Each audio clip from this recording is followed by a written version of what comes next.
In the vast theater of the cosmos and the invisible depths of the subatomic, there is a subtle veil between the known and the inexplicable. We anchor ourselves in the solidity of what we see, accepting the universe as a predictable machine. But what if reality itself were more malleable, more responsive than we dare to imagine? What if at certain moments, the fabric of space-time folded, revealing connections that defy all logic and probability? We call these moments coincidences, but the human mind, thirsty for meaning, often senses something deeper. Carl Jung, the renowned psychiatrist, coined the term synchronicity to describe events that, although without apparent cause and effect, are linked by meaning. For Jung, it was proof of an intrinsic connection between the psyche and the physical world, a silent dialogue with the universe. It is difficult to ignore the 1975 story in Bermuda. A man is hit by a car and dies. Exactly 1 year later, his brother walks down the same street and is struck and killed by the same taxi, with the same driver and same passenger. The probability defies reason. Another disturbing case is that of twin brothers, separated at birth, both named Jim, both police officers, married 2 women named Linda, with children named James Allen, and even dogs named Toy.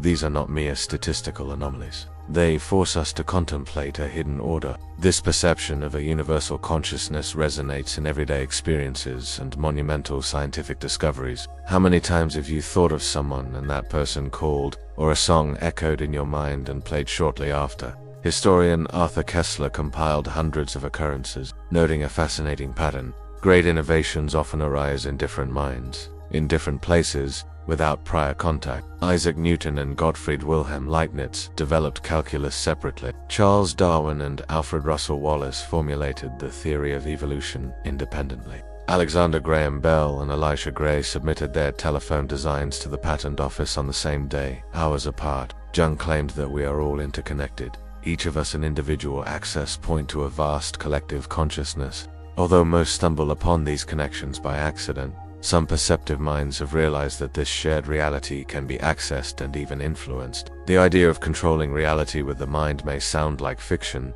but it is not an aspiration exclusive to dreamers. At the height of the Cold War, the CIA itself became interested in this possibility, faced with alarming reports of Soviet experiments with psychic spies. The CIA launched the top-secret Project Stargate in 1978.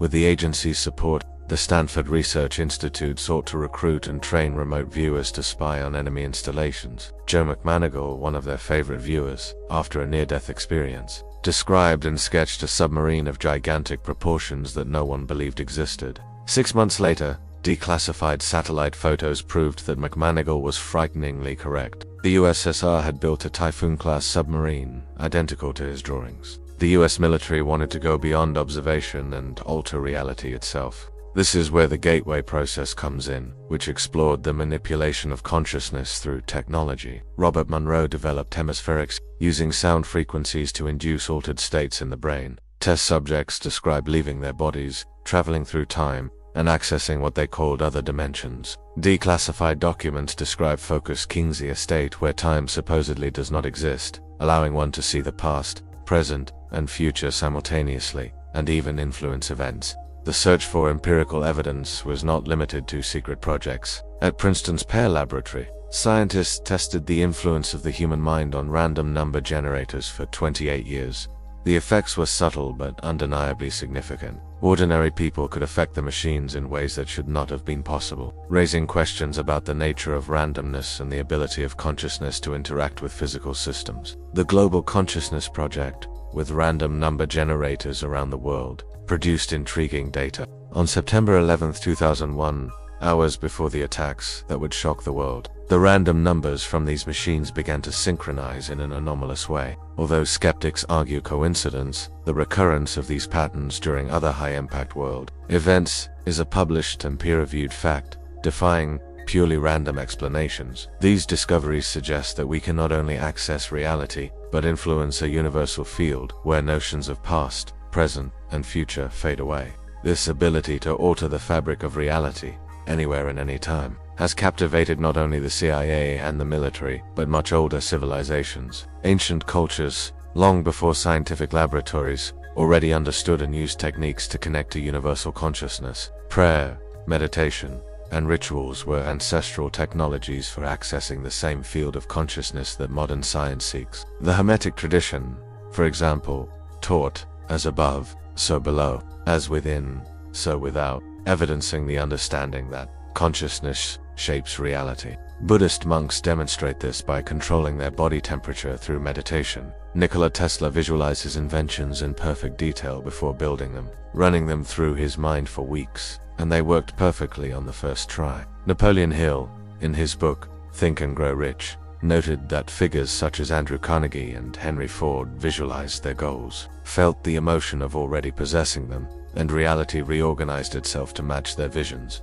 The idea that imagination creates reality is not a metaphor, but a literal truth. Your thoughts are imprinted on a responsive universe, which has no choice but to manifest them. Perhaps the most dramatic proof of this comes from the synchronicities that occur without us even looking for them. In 2001, 10-year-old Laura Buxton released a balloon that was found by another 10-year-old Laura Buxton, 140 miles away, with identical life details, from pets to clothes. Actor Anthony Hopkins, looking for a rare book for a role, found it abandoned on a bench, and it was the exact copy that the author had lost. Robert Todd Lincoln, son of Abraham Lincoln, was present at the assassinations of 3 American presidents. Years earlier, he was saved from being hit by a train by Edwin Booth, brother of his father's assassin, John Wilkes Booth.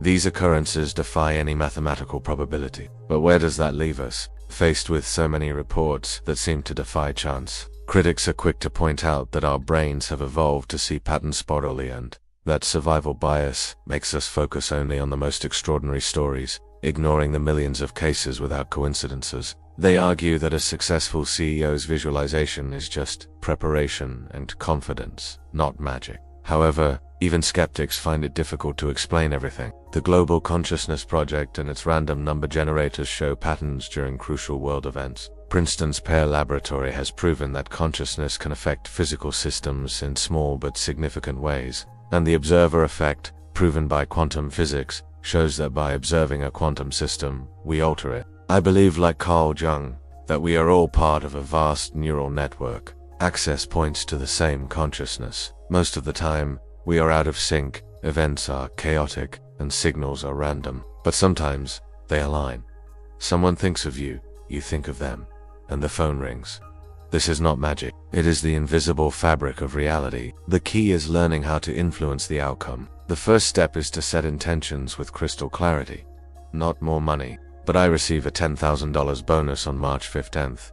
The universe needs precise instructions, but thought alone is not enough. Emotion is the catalyst. Feel gratitude for what you are manifesting, as if it has already happened. Focus deeply on that feeling. Donald Hoffman suggests that reality is just a user interface that can be hacked. People do this every day. They think of someone, and that person calls. They need a parking space, and one opens up. Reality does not judge good or bad. It simply responds. Be careful what you focus on. The signs that you are connecting with the universal field are visible. Repeated numbers such as 1111, messages on signs or songs. Reality is constantly communicating with you. The challenge is learning its language. Some see immediate results, others take months. The difference is that every doubt is a new instruction for the universe not to honor your request. If you can conceive and believe, you can achieve. Successful CEOs program reality by visualizing it all day long. If you don't have a vision board, create one. Pin up pictures of everything you want. Study it daily. This is not a miracle, but an ancient technology that we have forgotten. A part of you still remembers how to communicate with reality, because reality is all of us. Our shared consciousness is always listening. It wants your dreams to come true.